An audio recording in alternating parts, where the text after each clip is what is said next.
latest incident to upset the chancelleries of The Muslim nations in the Middle East would not accept Israel's existence since its founding in 1948. They began amassing huge amounts of sophisticated weaponry and lobbying for the implementation of boycotts, divestment, and sanctions against the Jewish state.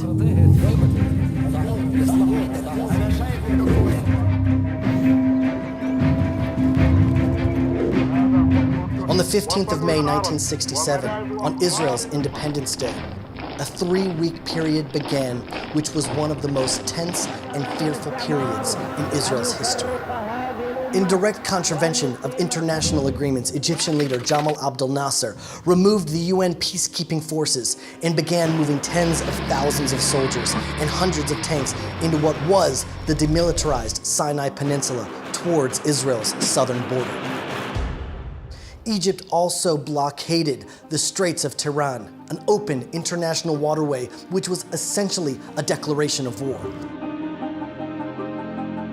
Israel turned to the nations of the world, primarily to the United States, for assistance against Egyptian aggression, but somehow all Western countries decided to remain neutral. Very quickly, it became apparent that the promises were all but forgotten. Israel, with 2.5 million Jews, was left alone to face the might of the Arab nations. Egypt, Syria, Jordan, Iraq, and Lebanon formed a military alliance and began moving forces into Jordan towards Israel's borders.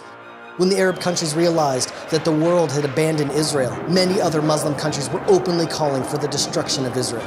The will and means to murder millions of Jews were evident. Top IDF commanders expressed their concerns at the high price Israel was liable to pay in a war with the Arab world. Some military experts projected a toll between 20 and 100,000 lives. Israel prepared cemeteries all over the country, ready to accommodate many expected victims. Massive parks were prepared in Jerusalem, Tel Aviv, and other cities in case the cemeteries would have no more space. World governments, instead of defending Israel's right to exist, warned Israel continuously not to attack. However, the people of Israel had no choice but to go to war, to defend their country and their very existence.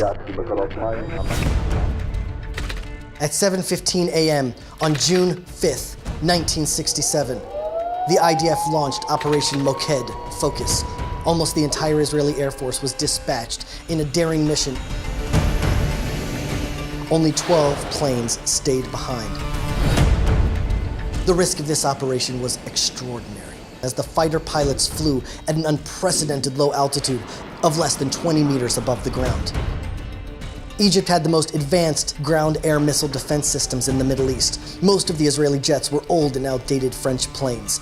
If the Israeli jets would have been detected, many would have fallen, and Israel would have been left with practically no air force. And then, a miracle occurred. The most advanced Russian MiG jets that patrolled the airspace along the borders between Egypt and Israel were, for that one critical hour, grounded. Incredibly, at that very same time, the top commanders of Egypt, Jordan, and Iraq flew together to observe the Egyptian forces invading Sinai. The Egyptian officers had ordered all anti-aircraft units not to fire unless given a direct order as long as they were in flight.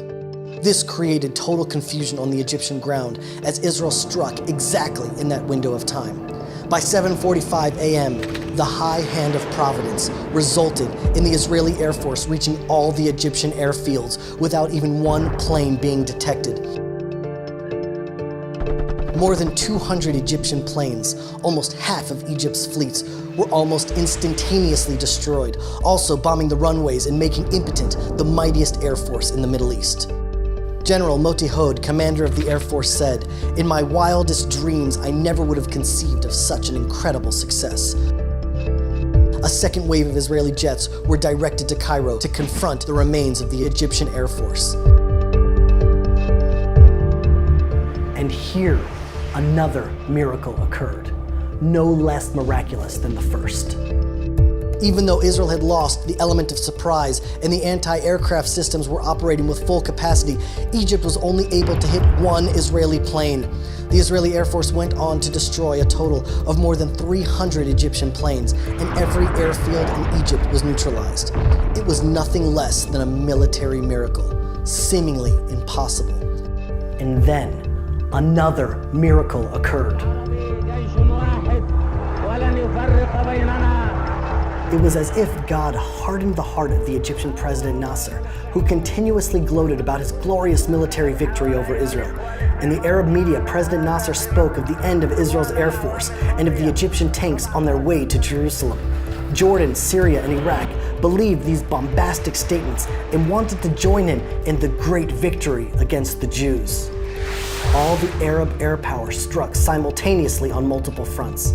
In almost any other scenario, Israel would not have been able to respond as quickly as it did.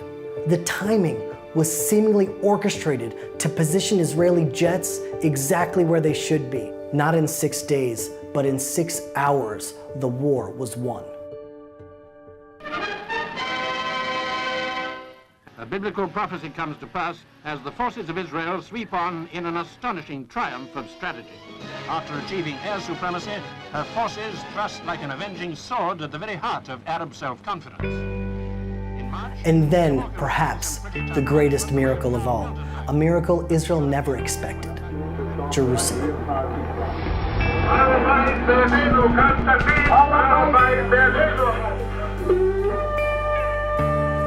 Again, it seemed as though it was a divine appointment in time. Jerusalem was to be restored to the Jewish people after 2,000 years.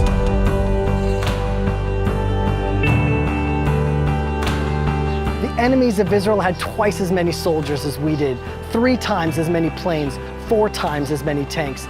The odds were stacked against us on every military front. The love of Israel, self-sacrifice, and courage of the Israeli soldiers, combined with divine guidance and assistance, made these miracles possible. Yitzhak Rabin, then the Minister of Defense, was given the honor of giving the war its name. He chose the 6-Day War, recalling the 6 days of creation, as Israel too was created with the liberation of Jerusalem. As the center of gravity of the Jewish people has now returned to the land of our fathers, the Torah center of the world has once again returned to Jerusalem. The chief rabbinate of the State of Israel has established the 28th of Iyar, a day of Hallel and Hodayah, praise and thanks for the salvation of our people and the liberation and return of our capital, Jerusalem. Jews in Israel and in every country in which they reside come together in prayer and celebration. Similar to Hanukkah and Purim, it sometimes takes many years for the miracles to be fully recognized and celebrated. The Mizrahi World Movement is involved in massive community-wide celebrations across the globe, from London to Los Angeles, from Melbourne to Johannesburg to Chicago and Toronto. For 2,000 years, our hope never died. Our faith as a people never wavered. Wherever Jews were and whenever they prayed facing Jerusalem. Whatever happened the night before, whether it was the Crusades, the Inquisition, Muslim oppression, or Nazis in Germany, the next morning a Jew would wake up, dust himself off, put on his talit, face Jerusalem, and pray to come home, knowing somehow, some way, God would bring us back. This is our greatest celebration. To be alive in this generation where the prayers of our fathers and mothers have finally been answered, to be alive and to take part in Jewish destiny. To experience miracles of divine providence, Bayamim Hahem, Bazman Hazeh, like in those days, but in our time.